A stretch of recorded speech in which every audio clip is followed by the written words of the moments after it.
Hi guys, welcome to my channel dream IAS. इस वीडियो में हम भूगोल के बारे में पढ़ेंगे। भूगोल यूपीएससी और पीसीएस की परीक्षाओं के लिए एक बहुत महत्वपूर्ण सब्जेक्ट है और काफ़ी सारे स्टूडेंट को भूगोल पढ़ने में बहुत सारी दिक्कतें आती हैं। तो इस वीडियो में हम भूगोल को एक आसान तरीके से पढ़ेंगे। चलिए स्टार्ट करते हैं हमारे इस वीडियो को। भारत की भूगर्भिक संरचना। भारत की भूगर्भिक संरचना को हम इस चैप्टर में बहुत ही अच्छे से समझेंगे। तो सबसे पहले हमें ये जान लेना चाहिए भूगर्भिक संरचना के बारे में हमें पढ़ना क्यों पढ़ना है भूगर्भिक संरचना के बारे में।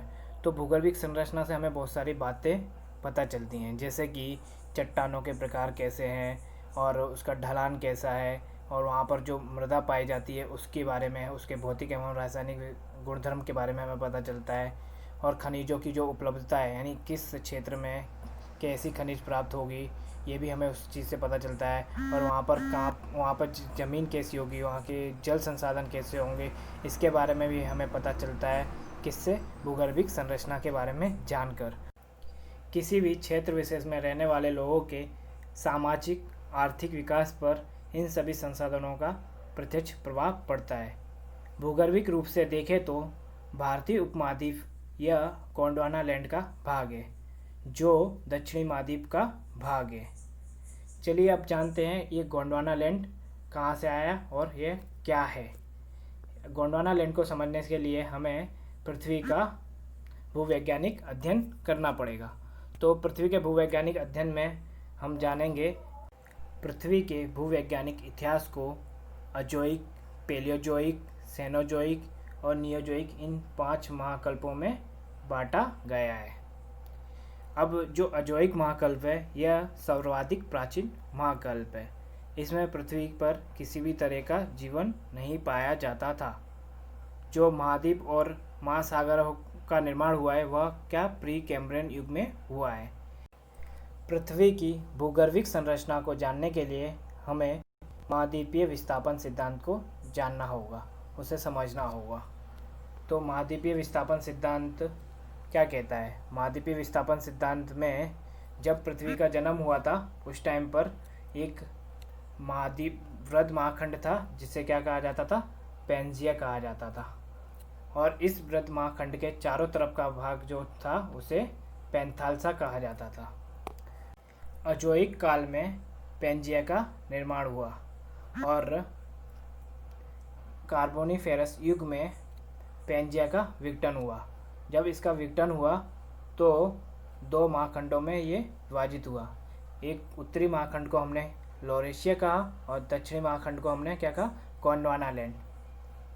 और इन दोनों के मध्य एक तैतीस सागर पाया जाता है यहाँ पर।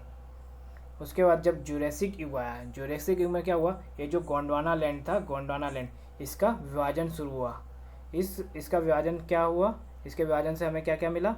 इधर साउथ अफ्रीका मिला और अफ्रीका मिला, इधर साउथ अमेरिका है, यहाँ पे अफ्रीका है, यहाँ पे इंडिया, ऑस्ट्रेलिया और अंटार्कटिका, ये सभी जो थे ये गोंडवाना लैंड के भाग थे। और जो लॉरेशिया था उसके भाग में कौन कौन से महाखंड आए? नॉर्थ अमेरिका आया, यूरोप आया और एशिया आया। इस तरह से ये सभी चीज़ें विकसित हुई थी। कब? जुरासिक युग में गोंडवाना लैंड का विभाजन हुआ, तब धीरे धीरे इन सब का विभाजन हुआ। और जब क्वाटरनरी युग आया उस टाइम पे होमो सेपियंस का विकास हुआ, आधुनिक मानव का विकास हुआ। और अभी जो वर्तमान में होमो सेपियंस ही है। और उस टाइम पे अभी देख लीजिए यहाँ पे जो ये नॉर्थ अमेरिका अभी परिस्थितियाँ ऐसी हो गई है, मतलब जो विभाजित हुआ है हमारा पृथ्वी का भूखंड वो इस तरह से हो गया है। Europe, Asia, Africa, India, Australia, Antarctica और साउथ अमेरिका। इस तरह हमने पृथ्वी के भूवैज्ञानिक इतिहास का वर्णन किया। चलिए अब आगे चलते हैं।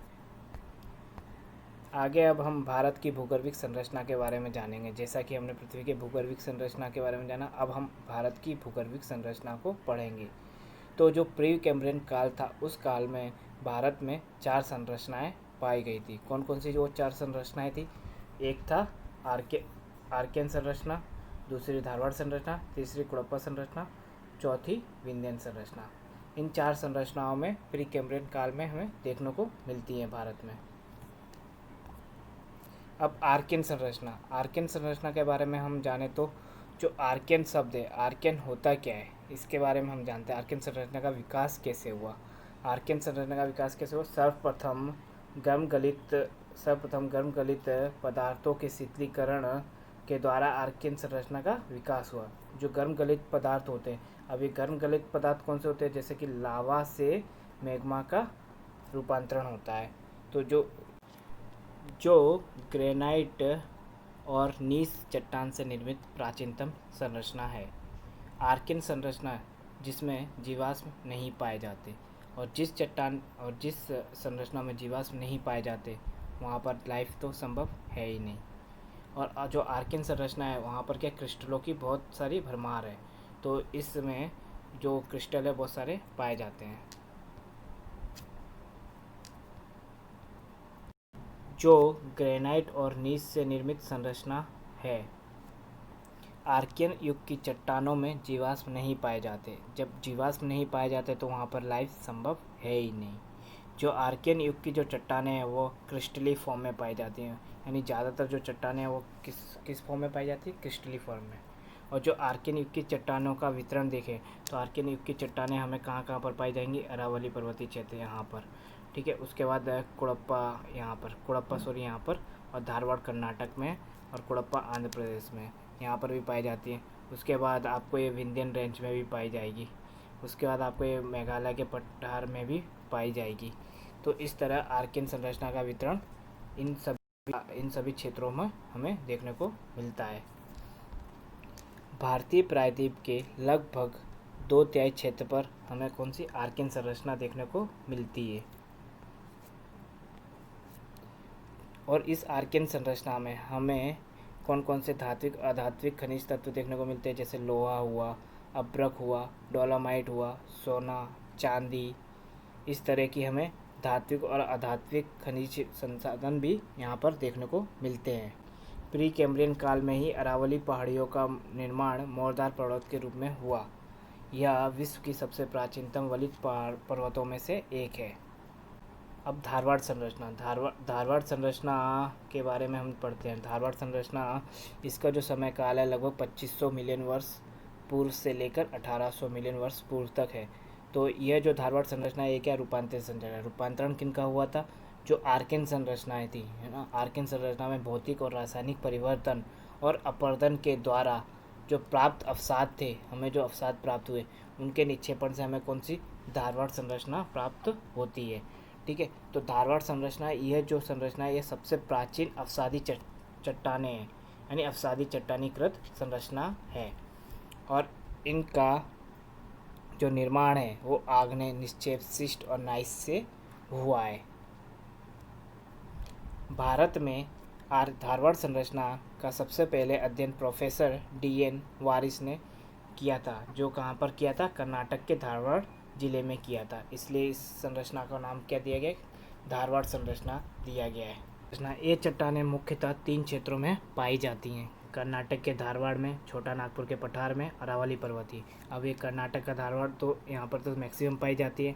उसके बाद जो छोटा नागपुर पठार है, छोटा नागपुर पठार हमारा यहाँ पर है, ठीक है। छोटा नागपुर पठार में भी ये पाई जाती हैं। उसके बाद अरावली पर्वतीय क्षेत्र में भी पाई जाती हैं, ठीक है। और जैसा कि हम जाने धारवाड़ संरचना में खनिज संपदाओं में हमें क्या क्या देखने को मिलता है। पहले तो लोहा एस्क मिलेगा, मैग्नीज, सीसा, सोना, चांदी, डोलोमाइट, अब्रक, तांबा, निकल, टंगस्टन। इस तरह से ये जो खनिज संपदाएं, ये संपदाएं हमें कहाँ पर देखने को मिलती है? धारवाड़ संरचना में देखने को मिलती है। उसके बाद धारवाड़ संरचना में भी जीवाश्म के अवशेष नहीं पाए जाते। कुड़प्पा संरचना, अब कुड़प्पा संरचना के बारे में जानते हैं। तो कुड़प्पा संरचना का विकास भी परिवर्तित चट्टानों के रूप में हुआ है, जो कि आर्कियन और धारवाड़ चट्टानों में अपवर्तन और भौतिक रासायनिक परिवर्तन से प्राप्त अवसादों के निक्षेपणों के द्वारा कुड़प्पा संरचना का विकास हुआ है। जो यह कुड़प्पा संरचना है इसमें भी जीवाश्म नहीं पाया जाता। कुड़प्पा संरचना में स्लेट, चूने पत्थर, क्वार्ट्ज और चट्टानों से निर्मित संरचना है। यह संरचना परतदार चट्टानों से निर्मित है। इस संरचना का नामांकन आंध्र प्रदेश के कुड़प्पा जिले के नाम पर रखा गया है, क्योंकि यह जो कुड़प्पा संरचना है आंध्र प्रदेश का जो कुड़प्पा जिला है वहाँ पर सर्वाधिक पाई जाती है। कुड़प्पा संरचना की चट्टानें निम्न भागों में पाई जाती है। कुड़प्पा संरचना हमें कहाँ कहाँ देखने को मिलता है, तो यह हमें देखने को मिल सकता है यहाँ पे आंध्र प्रदेश के कुड़प्पा ज़िले में। उसके बाद छोटा नागपुर यानी छत्तीसगढ़ बेसिन में भी पाया जाता है, छोटा नागपुर और छत्तीसगढ़ बेसिन में भी। उसके बाद अरावली पर्वतीय क्षेत्र में भी हमें कुड़प्पा संरचना देखने को मिलती है। उसके बाद जो कुड़प्पा संरचना है उसमें हमें खनिज संपदा में क्या क्या देखने को मिलता है। खनिज संपदाओं में हमें यहाँ पर पाया जाता है बालू पत्थर सेल, क्वार्ट्ज, लोहा एस्क, तांबा, निकल, कोबाल्ट, संगमरमर, भवन निर्माण पत्थर तथा सजावटी पत्थर पाए जाते हैं। अब चलते हैं विंध्यन संरचना। तो विंध्यन संरचना का नामांकन विंध्यन पर्वत से मिलता है। यहाँ पर जो विंध्यन पर्वत है वहाँ से हमें विंध्यन संरचना का नामांकन, जो विंध्यन संरचना है वो प्राप्त होती है। अब जो विंध्यन संरचना है ये भी क्या है, रूपांतरित संरचना है।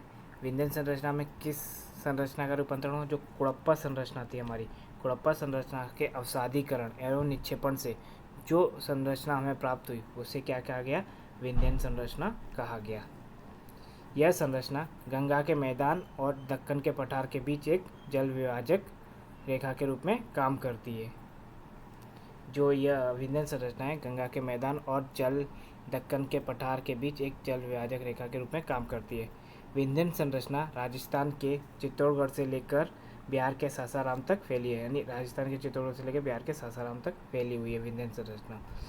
इस संरचना में अवसादी निक्षेपण बहुत ज़्यादा है, कहीं कहीं जीवाश्म के प्रमाण भी प्राप्त होते हैं। तो अब तक हमने जो संरचनाएं पढ़ी तीनों, आर्कियन, धारवाड़, कुड़प्पा, इनमें हमें जीवाश्म के अवशेष नहीं प्राप्त होते, परंतु हमें विंध्यन संरचना पर कहीं कहीं जीवाश्म के अवशेष प्राप्त होते हैं।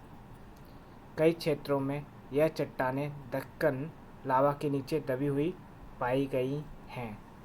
ग्रेट बाउंड्री फॉल्ट विंध्यन पर्वत को अरावली पर्वत से अलग करती है। जो यहाँ पर एक ग्रेट बाउंड्री फॉल्ट है वो विंध्यन पर्वत को अरावली पर्वत से अलग करती है। यहाँ पे अरावली पर्वत है और विंध्यन पर्वत है, यहाँ पर एक ग्रेट बाउंड्री फॉल्ट है जो इसको अलग करती है।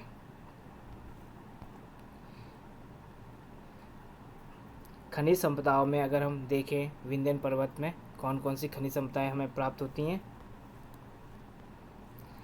बालू पत्थर, भवन निर्माण संबंधी चट्टानें, सजावटी पत्थर, हीरायुक्त लोहा अयस्क, चूना पत्थर, रसायन उद्योग के कच्चे माल की उपलब्धता के लिए यह विंध्यन संरचना प्रसिद्ध है। गोलकुंडा और पन्ना के प्रसिद्ध हीरे की खानें भी इस संरचना में पाई जाती हैं। तो अब आपको पता चल जाएगा कि जो हीरे की खानें सबसे ज़्यादा किस संरचना में पाई जाती है। अगर क्वेश्चन आता है तो आप बता सकते हैं इजीली, पन्ना और गोलकुंडा के जो हीरे की खदानें हैं वह विंध्यन संरचना में पाई जाती हैं। और जो विंध्यन संरचना है, विंध्यन संरचना से हमें जो बहुत सारी हमारी जो विरासतें हैं उन विरासतों में विंध्यन संरचना से निर्मित चट्टानें और ईंटों का प्रयोग किया गया है। वो कौन कौन सी संरचना है विंध्यन संरचना से निर्मित, कुतुब मीनार, हुमायूं का मकबरा, फतेहपुर सीकरी, आगरा का किला, जामा मस्जिद, दिल्ली का बिरला मंदिर, सांची स्तूप इत्यादि अनेक ऐसे प्रसिद्ध इमारतें हैं जिनका निर्माण विंध्यन संरचना के बालू पत्थर से हुआ है। गोंडवाना संरचना का जो विकास था वह पैलेओजोइक युग में कैम्ब्रियन से लेकर डेवोनियन युग का जो समय था वह प्रायद्वीपीय भारत में संरचनात्मक विकास की दृष्टि से कुछ ज़्यादा महत्वपूर्ण नहीं था। लेकिन इसी समय पर क्या हुआ, जो कार्बोनिफेरस युग और पर्मियम युग, जो कार्बोनिफेरस से पर्मियम युग था उसमें प्रायद्वीपीय भारत में गोंडवाना संरचना का विकास हुआ। इस युग में यानी जो कार्बोनिफेरस और पर्मियम युग था उस युग में क्या भू संचलन की क्रिया के द्वारा धसाव की प्रक्रिया हुई जिसके कारण संरचनात्मक बेसिन का निर्माण हुआ। और इस संरचनात्मक बेसिन के द्वारा इस संरचनात्मक बेसिन में अवसादों के निक्षेपण के द्वारा जीवाश्म युक्त अवसादी चट्टान के रूप में गोंडवाना संरचना का विकास हुआ। अब जो गोंडवाना संरचना है, यहाँ पर बिटुमिनस कोयले के भंडार की दृष्टि से भारत में सर्वाधिक महत्वपूर्ण है। गोंडवाना संरचना का संबंध दामोदर, महानदी, गोदावरी, सोन और नर्मदा नदी बेसिन से है। इसलिए प्रायद्वीपीय पठार का पूर्वी क्षेत्र कोयला भंडार की दृष्टि से सर्वाधिक संपन्न क्षेत्र माना जाता है। यानी कि ये जो प्रायद्वीपीय भारत है हमारा, ठीक है, इस प्रायद्वीपीय भारत का जो पूर्वी क्षेत्र है, ये वाला जो क्षेत्र है, ये कोयला के भंडार की दृष्टि से सर्वाधिक महत्वपूर्ण क्षेत्र माना जाता है। यहाँ दामोदर नदी बेसिन में गोंडवाना संरचना का सर्वाधिक विकास हुआ है। अब हमने गोंडवाना संरचना तो पढ़ लिया, अब हम आगे चलते हैं। गोंडवाना संरचना के बाद आता है हमारा मेसोजोइक युग। जो मेसोजोइक युग है, मेसोजोइक युग में हमें दक्कन ट्रैप का निर्माण हुआ। दक्कन ट्रैप, ये रहा दक्कन ट्रैप। तो दक्कन ट्रैप में किसका युग निर्माण हुआ? मेसोजोइक युग में दक्कन ट्रैप का निर्माण हुआ। मेसोजोइक कल्प के क्रेटेशियस युग में सागरों का भूखंडों पर अतिक्रमण हुआ और लावा उद्गारों से दक्कन ट्रैप का निर्माण हुआ। जो सागर थे, यानी यहाँ पर सागर आने लगे, ठीक है, सागरों से जो भूखंडों पर अतिक्रमण हुआ, ये जो भूखंड था यहाँ पर अतिक्रमण हुआ, जिसके कारण लावा उद्गार से दक्कन ट्रैप का निर्माण हुआ। दक्कन ट्रैप का निर्माण हुआ। और जो दक्कन ट्रैप का विस्तार है, अब दक्कन ट्रैप का विस्तार हम समझे तो दक्कन ट्रैप का विस्तार हमें कहाँ कहाँ देखने को मिलता है? गुजरात के कच्छ, यानी ये जो गुजरात का कच्छ रीजन है, यहाँ पर देखने को मिलेगा। काठियावाड़ी रीजन में देखने को मिलेगा, महाराष्ट्र क्षेत्र में देखने को मिलेगा, और मध्य प्रदेश के मालवा क्षेत्र में देखने को मिलेगा आपको। छत्तीसगढ़ में, झारखंड और उत्तरी आंध्र प्रदेश और कर्नाटक क्षेत्र में यहाँ पर बेसाल्ट चट्टानों के अपर्दन और अपक्षयन से काली मृदा का विकास हुआ है। दक्कन ट्रैप में सर्वाधिक विकास किसका हुआ है? काली मृदा का विकास हुआ है। खनिज संसाधनों में दक्कन ट्रैप में खनिज संसाधनों क्वार्ट्ज, बॉक्साइट, मैग्नेटाइट जैसे बहुमूल्य पत्थर भी पाए जाते हैं। अब आता है सेनोजोइक युग, मतलब कि अब हमारा सेनोजोइक युग का आता है। सेनोजोइक युग को हम नूतन जीवन भी कहते हैं, या नवीन जीवन भी कहते हैं। इस तंत्र की चट्टानें जो यहाँ पे सेनोजोइक तंत्र में जो चट्टानें पाई जाती है वो कैसी होती है? उसमें जीवाश्म पाए जाते हैं जो अधिक जीव के लिए आधुनिक जीव के काफ़ी करीब है, मतलब कि आधुनिक जो जीव है उसके काफ़ी करीब पाई जाती हैं। स्तनपायी जीव और कशेरुकी जीव भी पाए जाते हैं। सेनोजोइक महाकल्प के अंतर्गत 2 उपमहाकल्प पाए जाते हैं। सेनोजोइक में दो उपमहाकल्प कौन कौन से? टर्सरी और quaternary.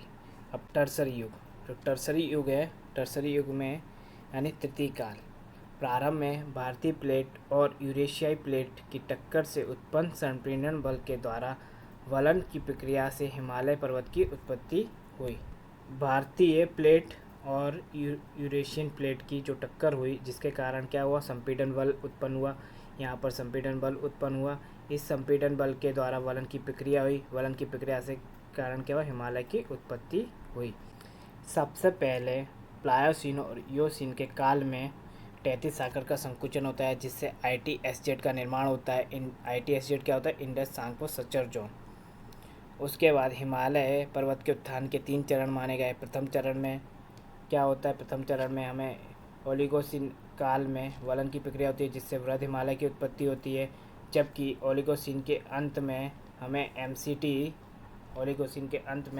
MCT man central thrust संरचना का विकास मिलता है। उसका द्वितीय चरण आता है। द्वितीय चरण में जो मायोसीन काल होता है, मायोसीन काल में लघु और मध्य हिमालय की उत्पत्ति होती है, जिसके अंत में MBF यानी मेन बाउंड्री फॉल्ट का निर्माण होता है। उसके बाद तृतीय चरण आता है। तृतीय चरण प्लायोसीन युग के समय शिवालिक हिमालय की उत्पत्ति होती है, जो हिमालय की नवीनतम पर्वत श्रृंखलाओं में से एक है। प्लायोसीन के अंत तक हमें HFF यानी हिमालयन फ्रंटल फॉल्ट संरचना का विकास होता है। अब हमें आता है क्वाटरनरी युग। क्वाटरनरी युग में हमें उत्तरी भारत के मैदान की उत्पत्ति होती है। सिंध, गंगा, ब्रह्मपुत्र नदियों के मैदानों का निर्माण भी इसी युग में होता है। उसके बाद नर्मदा, ताप्ती, गोदावरी, कृष्णा, कावेरी नदियों के चबूतरे का निर्माण भी क्वाटरनरी युग में होता है, यानी चतुर्थ युग में होता है। उसके बाद करेवा के बारे में पढ़ें तो करेवा क्या है? प्लीस्टोसीन युग की झीलों में एकत्रित होने वाले निक्षेपों। प्लीस्टोसीन जो करेवा की खेती होती है, मतलब केसर, बादाम, अखरोट की खेती के लिए हमें कहाँ कश्मीर की घाटी सुप्रसिद्ध है। Thank you for watching the video. Please to like, share and subscribe the channel.